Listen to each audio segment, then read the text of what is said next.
to a dozen suspects were arrested in anti-terror raids. In southern France, 5 people were taken into custody in the town of Lunel. More than 10 people had left for Syria in the last year. French authorities believe they had broken up a dangerous terror cell. And in Belgium, police arrested 3 and found weapons linked to a threat.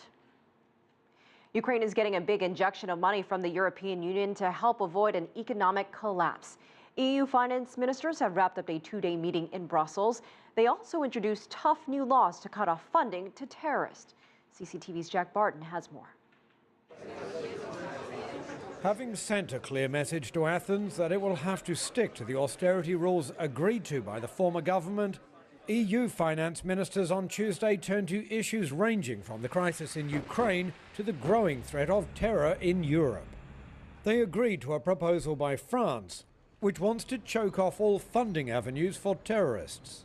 The Council today endorsed an anti-money laundering package, and its adoption is a cornerstone in our fight against terrorism funding.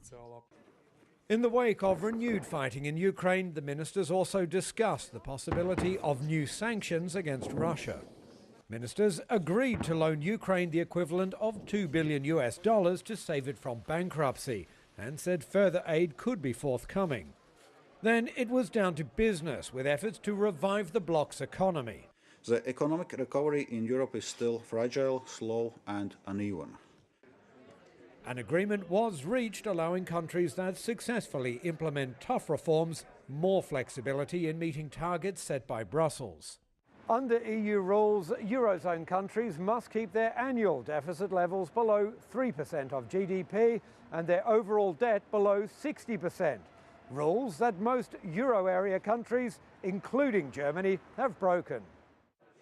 Finally, ministers said they would try to reach a political agreement by March on a €300 billion investment fund. Most of the money is expected to come from the private sector, which many ministers are describing as wishful thinking. But all countries are backing the fund, as any attempt at stimulus is now seen as a positive step towards recovery.